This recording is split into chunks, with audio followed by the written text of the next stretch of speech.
नमस्कार दोस्तों, स्वागत है आपका मिस्टीरियस टेल्स एक्स में, जहां विज्ञान मिलता है रहस्यों से और सच्चाई मिलती है उन कहानियों से जो तारों के पार छिपी है। आज हम बात करेंगे एक ऐसे ग्रह की जिसका नाम सुनते ही दुनिया भर में डर फैल गया था। एक छिपे हुए ग्रह की कहानी, एक कॉस्मिक विनाशक की भविष्यवाणी और एक ऐसी दास्तान जो कहती है अंत पास है।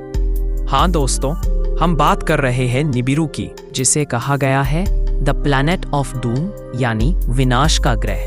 सालों से यह अफवाह फैली हुई है कि हमारे सौरमंडल के किनारों पर एक विशाल ग्रह छिपा हुआ है, प्लूटो से भी आगे, जो इतना बड़ा और शक्तिशाली है कि जब वो पृथ्वी के पास से गुजरेगा तो विनाश की लहरें पैदा कर देगा।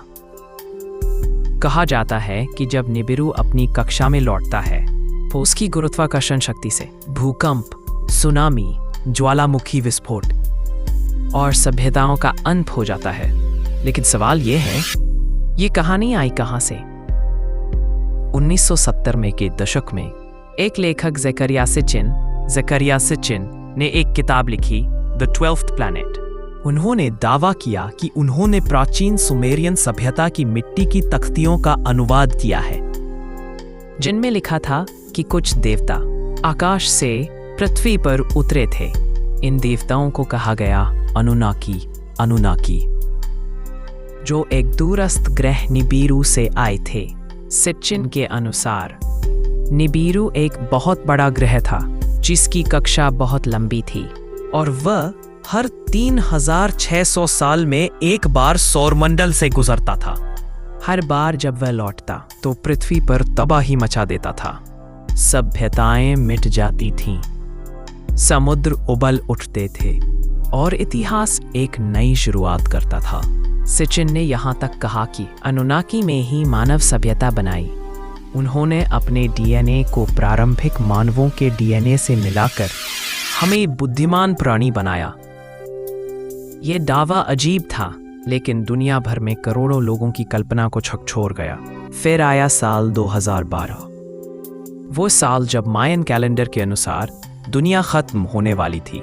इंटरनेट पर अचानक एक तूफान आ गया। लोग कहने लगे कि निबिरू लौट रहा है। नासा को सब पता है, लेकिन वो सच छिपा रही है। कुछ लोगों ने दावा किया कि अंटार्कटिका की टेलीस्कोप ने उसे देख लिया है। कुछ ने कहा कि वह सूरज के पीछे छिपा है। यूट्यूब और सोशल मीडिया पर वीडियो वायरल हुए। आसमान में 2 सूरज, अजीब रोशनी, लोगों में डर और अफरा तफरी, और देखते ही देखते निबिरू बन गया विनाश का प्रतीक। लेकिन अब बात करते हैं विज्ञान की। नासा ने बार बार कहा है कि निबिरू नाम का कोई ग्रह नहीं है, उसका कोई सबूत नहीं, कोई तस्वीर नहीं, कोई खगोलीय संकेत नहीं। अगर सच में इतना बड़ा ग्रह पृथ्वी की ओर आ रहा होता तो खगोलशास्त्री उसे सालों पहले देख चुके होते। उसका गुरुत्वाकर्षण ही बाकी ग्रहों की कक्षा को बिगाड़ देता है। मतलब साफ है, जैसा निबिरू को बताया गया है वैसा ग्रह मौजूद नहीं है। लेकिन फिर भी ये कहानी खत्म नहीं होती। कई वैज्ञानिक मानते हैं कि निबिरू की ये कहानी शायद एक गलत व्याख्या है, जो असल में प्लैनेट 9 के असली वैज्ञानिक सिद्धांत से प्रेरित है, जिसके अनुसार हमारे सौरमंडल के बाहर वाकई में एक बड़ा अज्ञात ग्रह मौजूद हो सकता है। दूसरे कहते हैं कि निबिरू का मिथक हमारे डर और जिज्ञासा का प्रतीक है।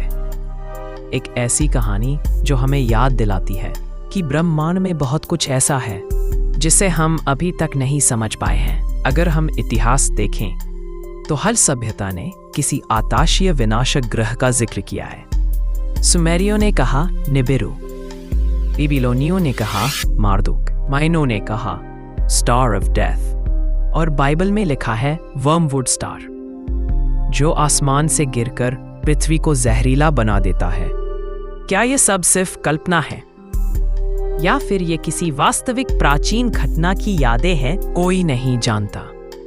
लेकिन एक बात तय है, निबिरू अब एक आधुनिक किंवदंती बन चुका है। एक ऐसी कहानी जो विज्ञान, धर्म और डर तीनों को एक सूत्र में जोड़ती है। शायद निबिरू कोई ग्रह नहीं, बल्कि एक चेतावनी है, एक याद दिलाने वाली शक्ति की। कभी न कभी ब्रह्मांड के अंधेरे में छिपी कोई विशाल वस्तु हमारी ओर बढ़ सकती है। तब शायद मिथक सच बन जाए। निबिरू विनाश का रहस्यमयी ग्रह, एक ऐसी कहानी जो सिखाती है हर झूठ में थोड़ा सा सच छिपा होता है और हर मिथक के पीछे एक अनकही हकीकत। अगर आपको यह रहस्यमयी कहानी पसंद आई हो तो वीडियो को लाइक, शेयर और सब्सक्राइब जरूर करें ताकि आप तक पहुंचते रहें ब्रह्मांड के और भी रहस्यमयी राज और वैज्ञानिक गहराइयां।